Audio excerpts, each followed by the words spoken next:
So, hi team, I'm Kumdar team. I'm founder CEO to Dr. Prich Abroad MBBS Consultant Services. I'm a professional education consultant and career counselor. So today's topic is sir, very important topic అండి.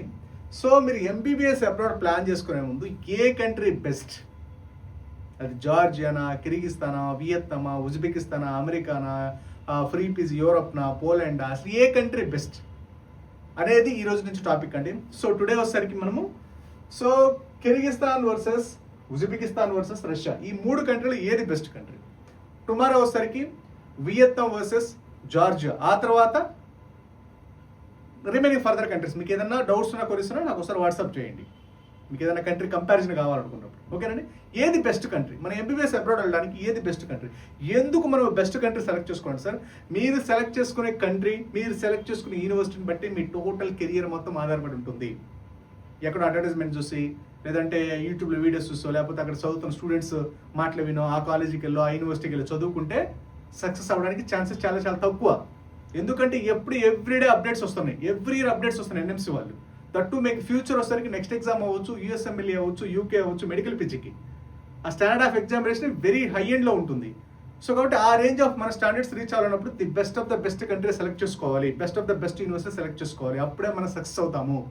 మన proper country, proper university select చేసుకోకుండా మనం అనుకున్న reaches, మనం ఏదైతే top reach అనుకుంటామో, మంచి doctor అవ్వాలి, లేకపోతే మంచిగా సెటిల్ అవ్వాలి, మెడికల్ పీజీ క్రాక్ చేయాలి, అక్కడ సెటిల్ అవ్వాలి, ఇక్కడ సెటిల్ అవ్వాలి, డిఫరెంట్ కంట్రీస్లో, ఫారెన్లో సెటిల్ అవ్వాలి, యూఎస్లో సెటిల్ అవ్వాలి, యూకేలో సెటిల్ అవ్వాలి అనుకున్నప్పుడు మీరు ఇప్పుడు తీసుకున్న డెసిషన్ బట్టే రేపు ఆఫ్టర్ 6 years తర్వాత మీ మెడికల్ పీజీ కెరియర్ అవ్వచ్చు, మీ టోటల్ ఫ్యూచర్ అంతా డిపెండ్ అయి ఉంటుంది. ఇదేదో నార్మల్ జాబ్ కాదు, నార్మల్ డెసిషన్ కాదు, టోటల్ మీ లైఫ్ మొత్తం ఈ డెసిషన్ మీద ఆధారపడి ఉంటుంది. ఏ కంట్రీ బెస్ట్, ఎందుకంటే మీరు ప్రాపర్ కంట్రీ సెలెక్ట్ చేసుకోకపోతే ఆ డిగ్రీ 100% ఇన్వాలిడ్ అవుతుంది. ఒకవేళ ఇన్వాలిడ్ కాకపోయినా వేరే కంట్రీస్లో పీజీకి నాట్ ఎలిజిబుల్ అవుతుంది. కాబట్టి కంపల్సరీ ఇప్పుడు నేను చెప్పే ప్రతి పాయింట్ కూడా 1-2 సార్లు మీరు వినండి. మీకు ఏదైనా డౌట్స్ ఉన్నా కొరిస్తున్నా just contact and WhatsApp numbers. Okay. So మీరు ఏదైనా కంట్రీ సెలెక్ట్ చేసుకునే ముందు, అది కిర్గిస్తానా, ఉజ్బెకిస్తానా, రష్యానా, వియత్నామా, లేదంటే యూరోపా, అసలు ఎందుకు వెళ్తున్నాము, అసలు ఆ కంట్రీ ఏంటి, వాటి స్టాండర్డ్స్ ఏంటి, అసలు ఏం ప్రజెంట్ రూల్స్ రెగ్యులేషన్స్ ఏమున్నాయి, మన మీద ఇంటర్మీడియట్ 10th క్లాస్ మాదిరి. సో ఇంటి దగ్గర పిఆర్ఓలు వచ్చి, అమ్మ ఏమంటే ఈ కాలేజ్ బాగుంటుంది, దాంట్లో 10,000 తగ్గిస్తాను, 20,000 తగ్గిస్తారు, లేదా ఆ ప్రోగ్రామ్ ఆడదు, ఈ ప్రోగ్రామ్ ఆడదని చెప్పేసి అడ్మిషన్ చేసేస్తారు. సేమ్ లైక్ దట్ కిర్గిస్తాన్లో అవ్వచ్చు, లేదా జార్జియాలో అవ్వచ్చు, లేదా రష్యాలో అవ్వచ్చు, ఎవరైనా మీ ఇంటి దగ్గరికి వచ్చేసి సో ఇదిగోండి ఈ యూనివర్సిటీ బాగుంటుంది, ఆ కంట్రీ బాగుంటుంది, 50,000 తగ్గిస్తాము, ఫ్రీ ఫ్లైట్ టికెట్లు, ఫ్రీ ఆఫర్లు, డిస్కౌంట్లు, ఒకటి వగైరా చెప్తుంటారు. మీరు ఎప్పుడు కూడా మీరు ఆ రేంజ్ ఆఫ్ ఇంటర్మీడియట్ పిఆర్ఓల్ మాదిరి, ఇంటర్మీడియట్ మాదిరి, మీరు 10th క్లాస్ మాదిరి మీరు కాలేజీలో జాయిన్ అయితే కెరీర్ అనేది ఉండదు. ఇది ప్రొఫెషనల్ కోర్స్, ఎక్కడి నుంచి మీ లైఫ్ అంతా టర్న్ అవుతుంది. మీరు 10th క్లాస్ ఇంటర్మీడియట్ ఎవ్రీథింగ్ అసలు చాలా డిఫరెంట్, అది బేసిక్. అది ఇప్పుడు మీరు తీసుకునే డెసిషన్ బట్టి, ఇప్పుడు ప్రొఫెషనల్ కోర్స్, ఇప్పుడు ఎంబీబీఎస్ నుంచి మీరు తీసుకునే డెసిషన్ బట్టి టోటల్ మీ కెరీర్ మొత్తం బిల్డ్ అవుతుంటుంది. ఇప్పుడు మీరు నార్మల్గా ఏదో నార్మల్ సదాసిద్ధంగా డెసిషన్ తీసుకుని అక్కడ ఏదో చదువుతున్నారు, అక్కడ స్టూడెంట్స్ చదువుతున్నారు, వాళ్ళు బాగా వీడియో ఇంకోటి వాళ్ళ మాటలు వీళ్ళ మాటలు, ఇలా డెసిషన్ మనకి ఇండివిజువల్ డెసిషన్ లేకపోతే మాత్రం 100% సర్వే అవ్వడం ఇంపాసిబుల్. ఇప్పుడు తెలియదు మీకు అది. రేపు 6 years 7 years 8 years తర్వాత మెడికల్ ఫిజికల్ వెళ్ళేటప్పుడు అవచ్చు, రేపు నెక్స్ట్ క్రాక్ చేసేటప్పుడు, లేదా యూఎస్ఎంఎల్, యూకే, కెనడా క్రాక్ చేసేటప్పుడు అప్పుడు మీకు బయటపడుతుంది ఇవన్నీ. సో కాబట్టి మీరు ఏదైనా ఒక కంట్రీ డెసిషన్ తీసుకునే ముందు కొన్ని ఇంటర్నేషనల్ స్టాండర్డైజ్డ్ పారామీటర్స్ ఉంటాయి. అవేంటి, టాప్ 5 వస్తుంది సార్. ఒకసారి చూడండి, టాప్ 5 వచ్చేసరికి, సో ఫస్ట్ మీరు ఏదైనా కంట్రీ సెలెక్ట్ చేసుకునే ముందు పాపులేషన్ ఎంత ఉంది, ఫస్ట్ మీరు చూస్ చేసుకోవాల్సింది పాపులేషన్ ఎంత ఉంది. ఎందుకు పాపులేషన్ ఎంత ఉంది సెలెక్ట్ చేసుకోవాలి, ఎందుకంటే మనకి ఎక్కువ పాపులేషన్ ఉంటే ఎక్కువ పేషెంట్స్ ఉంటారు, ఎక్కువ పేషెంట్స్ ఉంటే మనకి క్లినికల్ ఎక్స్పోజర్ ఎక్కువ ఉంటుంది, మనకి ప్రాక్టికల్ నాలెడ్జ్ ఎక్కువ ఉంటుంది, తద్వారా మనం ఫ్యూచర్లో ఎక్కువ సక్సెస్ అవ్వడానికి ఎక్కువ ఛాన్సెస్ ఉంటాయి. నేను ఇంతకుముందు చాలా వీడియోస్లో చెప్పా, ఎంబీబీఎస్ ఇంజనీరింగ్ అసలు సంబంధం ఉండదు. ఎంబీబీఎస్ అంటే మనకి ఏజ్ పెరిగే కొద్దీ మనము బాగా ట్రైన్ అయ్యి బాగా మంచి ఎక్స్పోజర్ వచ్చి మనకి శాలరీస్ బాగా పెరుగుతాయి ఎక్స్పీరియన్స్ కొద్ది. అది ఇంజనీరింగ్ వాళ్ళకి స్టార్టింగ్ శాలరీస్ ఎక్కువ ఉంటే కొంత ఏజ్ వచ్చేసరికి వాళ్ళు తీసి పక్కన పెడతారు, 30 years రిటైర్ అయిపోతారు. మన 30-40 years చూస్తే మనకి బూమ్, ఏజ్ పెరిగిపోతే మనకి బాగా ఉంటుంది మార్కెట్, వాళ్ళకి ఏజ్ పెరిగిపోతే మార్కెట్ తగ్గుతుంటుంది. కాబట్టి మనది వేరు వాళ్ళది వేరు, వాళ్ళతో కంపారిజన్ చేసుకోవద్దు ఎప్పుడు కూడా. ఎంటైర్లీ ప్రోగ్రామ్ అవ్వచ్చు, వే ఆఫ్ ప్రొసెసర్ అవ్వచ్చు, everything is entirely different. Engineering వాళ్ళకి, ఎంబీబీఎస్ వాళ్ళకి ఇది long term sustainability, long term career ఉండాలి. అదే మీద షార్ట్ టర్మ్, డిగ్రీ చదివాడు జాబ్ చేస్తాడు, ఇంజనీరింగ్ అవుతాయి సాఫ్ట్వేర్ అవుతాడు, లేదా ఇంటర్మీడియట్ చదివాడు సాఫ్ట్వేర్ అవుతాడు, ఏం చదవడు సాఫ్ట్వేర్ అవుతాడు. అలా ఎంబీబీఎస్ అలా కాదు, దీనికి set of standards, parameters, international recognitions, international standards చాలా ఉంటాయి. కాబట్టి ఇదంతా ప్రొసెసర్ ఇస్ 100% ప్రొఫెషనల్ కోర్స్ అనమాట, వెరీ ప్రామినెంట్ కోర్స్ అనమాట. కాబట్టి మీరు తీసుకునే డెసిషన్ కూడా ఆ రేంజ్లోనే ఉండాలి. అలా ఊహించి తీసుకుంటేనే మనము ఆ రేంజ్కి వెళ్ళగలుగుతాం. ఏదో నార్మల్గా తీసుకొని నార్మల్గా వెళ్ళాము, నార్మల్ ఆఫర్లో డిస్కౌంట్లు, తక్కువ ఫీజులు, లేకపోతే ఇంకా ఎక్కువ ఫీజులు, లేకపోతే ఇంకోటి తీసుకోవద్దు. మీరు అసలు ఏదైనా ఒక ప్రొఫెషనల్ వేలో, ఒక ఫార్ములా వేలో మీరు డెసిషన్ తీసుకుంటే అప్పుడే best of the best output రావడానికి ఎక్కువ ఛాన్సెస్ ఉంటాయి. సో కాబట్టి పాపులేషన్ ఎందుకు? So population, what is the priority of the population? తర్వాత ఆ కంట్రీ వెళ్ళే కంట్రీ ఎకానమీ ఎంత ఉంది, అది డెవలప్డ్ కంట్రీయా, అండర్ డెవలప్డ్ కంట్రీయా? ఎందుకు డెవలప్డ్ కంట్రీ అయితే మనకి quality of education, quality of standards ఎక్కువ ఉంటాయి. తర్వాత ఎన్ఎంస్ రూల్స్ ఫాలో అవుతుంది లేదా, ఈ రూల్స్ ఫాలో అయిపోతే డిగ్రీ 100% ఇన్వాలిడ్ అవుతుంది. బడ్జెట్ ఎంత ఉంది, మన ప్రయారిటీ బడ్జెట్. తర్వాత సేఫ్టీ, సెక్యూరిటీ ఉంటుందా ఉండదా? ఈ 5 పాయింట్స్ అనేది వెరీ వెరీ ఇంపార్టెంట్ పాయింట్స్ అనమాట. సో ఈ 5 పాయింట్స్ అసలు ఏ కంట్రీ, కిర్గిస్తాన్ ఫాలో అవుతుందా, ఉజ్బెకిస్తాన్ ఫాలో అవుతుందా, లేకపోతే రష్యా ఫాలో అవుతుందా, ఏది బెస్ట్ ఆప్షన్? ఓకేనండి, ఏది బెస్ట్ ఆప్షన్ చూడండి. Okay, first population. So Kyrgyzstan population వచ్చేసరికి అప్రాక్స్ వచ్చేసరికి 60 lakhs పాపులేషన్. ఉజ్బెకిస్తాన్ పాపులేషన్ వచ్చేసరికి ఇది కూడా ఆల్మోస్ట్ 70 to 1 CR అప్రాక్స్, అంటే బిలో 1 crore. ఇది బిలో 1 crore బోత్ ఆర్. ఇది వచ్చేసరికి 15 to 20 CR. ఓకేనండి. సో ఎందుకు మనకి పాపులేషన్ ఇంపార్టెంట్? ఓకేనండి. సో ఇది యావరేజ్గా వచ్చేసరికి 70 lakhs నుంచి 70 lakhs to 1 CR అప్రాక్స్. ఇది ఒకసారి 15 to 20 crores. ఇది ఒకసారికి 60 lakh approx Kyrgyzstan. So Uzbekistan వచ్చేసరికి 70 lakhs to 1 CR. రష్యా వచ్చేసరికి 15 crores to 20 crores. పాపులేషన్ మనకి ఎందుకు ఇంపార్టెంట్ అండి సార్? మనకి వెరీ వెరీ ఇంపార్టెంట్ పారామీటర్ అండి. చాలా మంది పాపులేషన్ లేకుండా తక్కువ పాపులేషన్ కంట్రీస్కి వెళ్తారు. రేపు జార్జియా గురించి, వియత్నాం గురించి, యూరోప్ కంట్రీస్ గురించి కూడా డిస్కస్ చేద్దాం.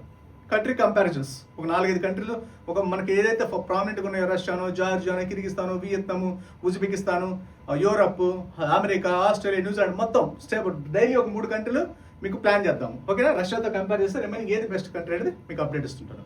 ఓకేనా? సో పాపులేషన్, మీకు కిర్గిస్తాన్ పాపులేషన్ 60 లక్షలు, ఉజ్బెకిస్తాన్ పాపులేషన్ 70 లక్షలు, రష్యా పాపులేషన్ 1 CR అప్రాక్స్. మీరు కావాలంటే గూగుల్లో సెర్చ్ చేసుకోండి. ఈ రెండు కూడా బిఫోర్ లెస్ దాన్ 1 CR ఉంటుంది. అంటే చాలా తక్కువ పాపులేషన్. 60 లక్షల పాపులేషన్ అన్నప్పుడు మీకు 60 లక్షల పాపులేషన్లో మీకు ఎలాంటి క్వాలిటీ ఆఫ్ 60 లక్షల పాపులేషన్ అంటే ఇంకో విషయం కూడా 60 లక్షల పాపులేషన్లో మీకు 30-40 మెడికల్ యూనివర్సిటీస్ 30-40 వేల మంది చదువుతుంటారు. మనకి ఎంతమంది పాపులేషన్ కావాలి?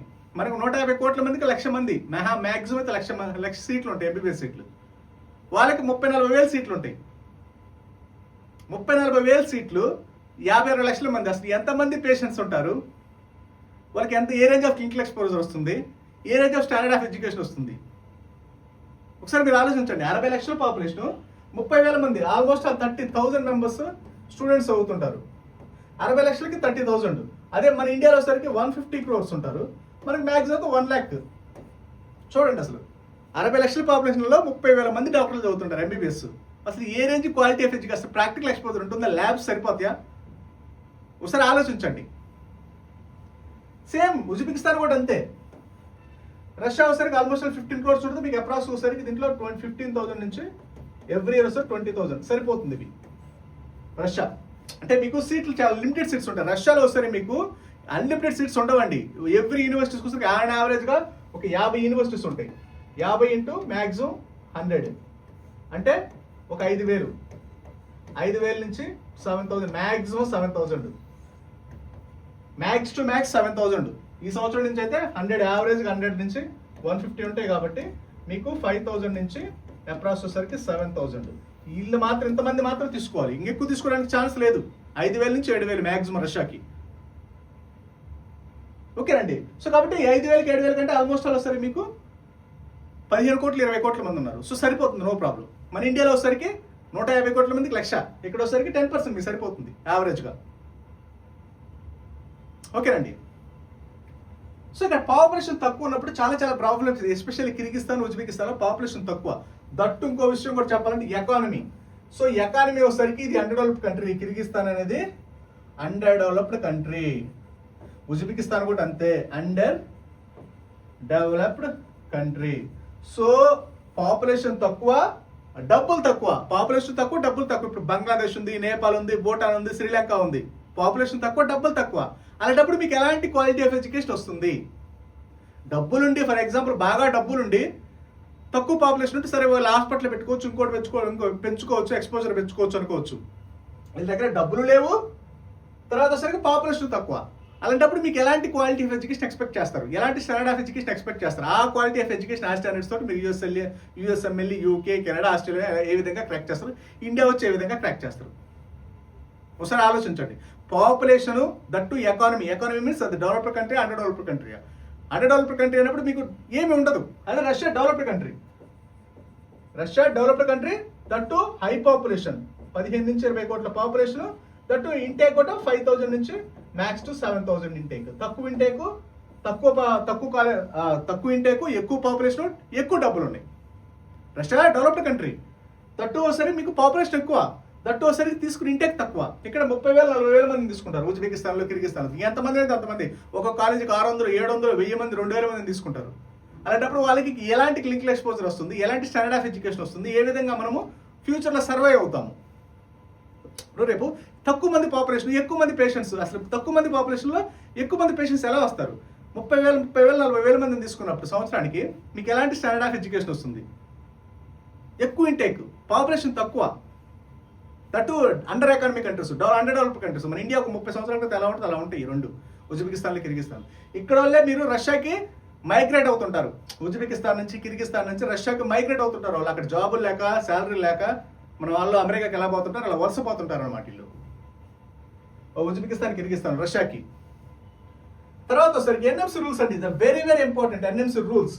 మీకు పాపులేషన్ ఎక్కువ ఉన్నా తక్కువ ఉన్నా సంబంధం లేదు. తట్టు ఇంకో పాయింట్ వచ్చేసరికి ఎకానమీ ఎలా ఉన్నా సంబంధం లేదు. అవి బాగుంటే బాగుంటుంది. దాంతోపాటు రూల్స్, ఎన్ఎంసీ రూల్స్ 100% ఫాలో అవ్వాలి. ఆ ఎన్ఎంసీ రూల్స్ ఫాలో అయిపోతే ఆ డిగ్రీ 100% ఇన్వాలిడ్. అది ఎంత డెవలప్డ్ కంట్రీ అవని, ఎంత లో డెవలప్డ్ కంట్రీ అవని. ఎందుకంటే ఇప్పటి వరకు అఫీషియల్గా ఎన్ఎంసీ రూల్స్ ఫాలో అవుతుంది ఒక రష్యా మాత్రమే. అఫీషియల్గా ఎన్ఎంసీ రూల్స్ ఫాలో అవుతుంది ఒక రష్యా మాత్రమే.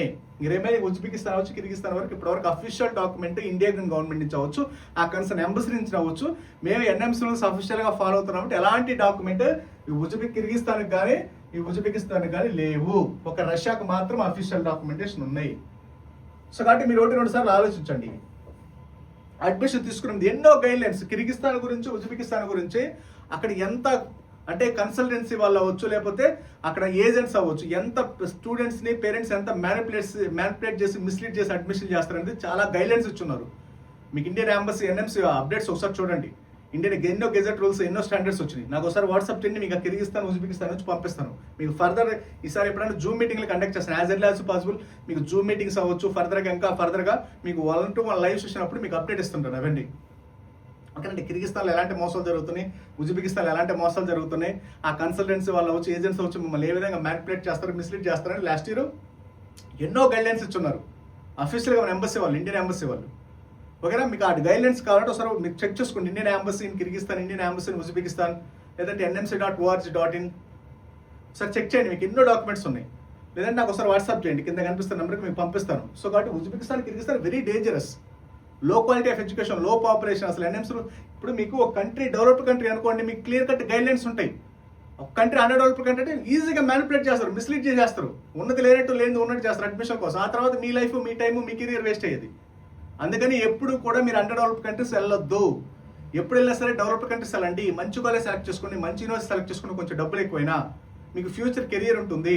ఇది ఒక్క లైఫ్లో ఒకేసారి మీరు తీసుకునే డెసిషన్ కాబట్టి 1-2 సార్లు మీరు ఆలోచించి తీసుకోండి. వాళ్ళే తక్కువ బడ్జెట్ ఉంది, లేదంటే మా అక్కడ ఫ్రెండ్స్ అవుతున్నారు, ఇంకోటి అనుకోకుండా the best of the best option plan చేసుకోండి.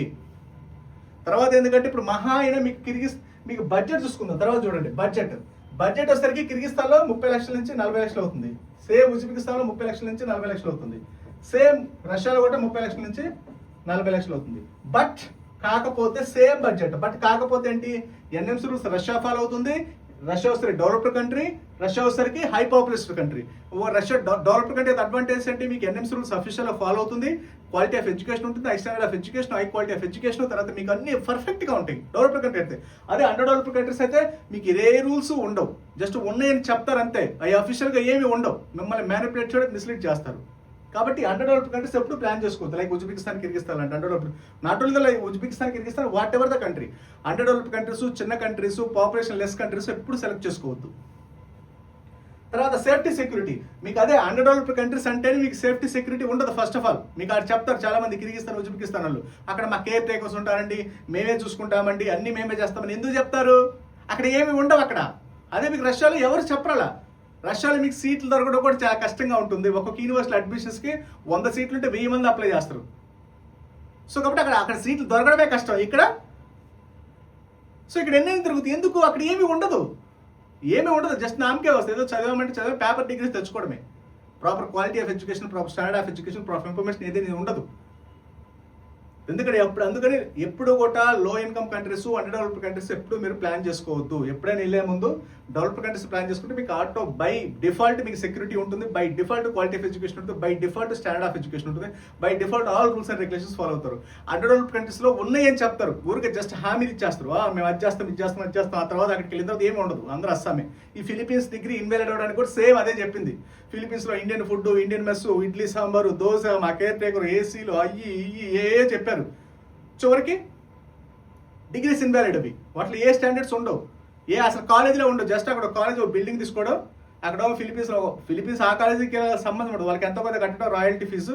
ఇలా కాలేజ్ ఒక బిల్డింగ్ తీసుకోవడం, పైన హాస్టల్, కింద ల్యాబ్, ఆ కింద ఏదో మన ఇండియా నుంచి 4 లెక్చర్స్ తీసుకెళ్ళి ఏదో కోచింగ్ లాగా ఇచ్చేసేది. మన ఇండియాలో ఎంబీబీఎస్ లాగా ఉంటుంది. అవి ఏదో కోచింగ్లు ఇచ్చేసి ఏదో మన ఇండియా తీసుకురావడం, 10,000 మందిని జాయిన్ చేసుకోవడం, ఒక 500 మంది 600 మంది బాగా చదివే పిల్లలు ఉంటారు కదా, వాళ్ళు పాస్ అవుతారు. ఆటోమేటిక్గా చదివిన పాస్ అయ్యే పిల్లలు ఉంటారు, వాళ్ళు పాస్ అవుతారు. రిమైనింగ్ వాళ్ళంతా గోవింద. అలానే ఒక 20-30,000 మంది లైఫ్లు నాశనమైన ఆ ఫిలిపీన్స్ ఎంబీబీఎస్ వాళ్ళు ఎంత ప్రమోట్ చేస్తారు. ఇప్పుడు ఎవరు ప్రమోట్ ఎందుకు చేయట్లా? సో కాబట్టి మీరు 1-2 సార్లు మీరు ఏదైనా ఒక కంట్రీ తీసుకునే ముందు, ఏదైనా ఒక యూనివర్సిటీ తీసుకుని 4 సార్లు ఆలోచించే డెసిషన్ తీసుకోండి. ఆ కంట్రీ డెవలప్డ్ కంట్రీ అయితేనే వెళ్ళండి, ఆ కంట్రీ తర్వాత క్వాలిటీ ఆఫ్ ఎడ్యుకేషన్ ప్రొవైడ్ చేస్తే వెళ్ళండి, ఆ కంట్రీ ఎన్ఎంసీ రూల్స్ ఫాలో అయితే వెళ్ళండి. అండర్ డెవలప్డ్ కంట్రీస్ ఎప్పుడు ప్లాన్ చేసుకోవద్దు. ఓకేనా? మీకు ఏదైనా డౌట్స్ ఉన్నా కొనిస్తున్నా just contact and WhatsApp numbers. Okay, thank you very much.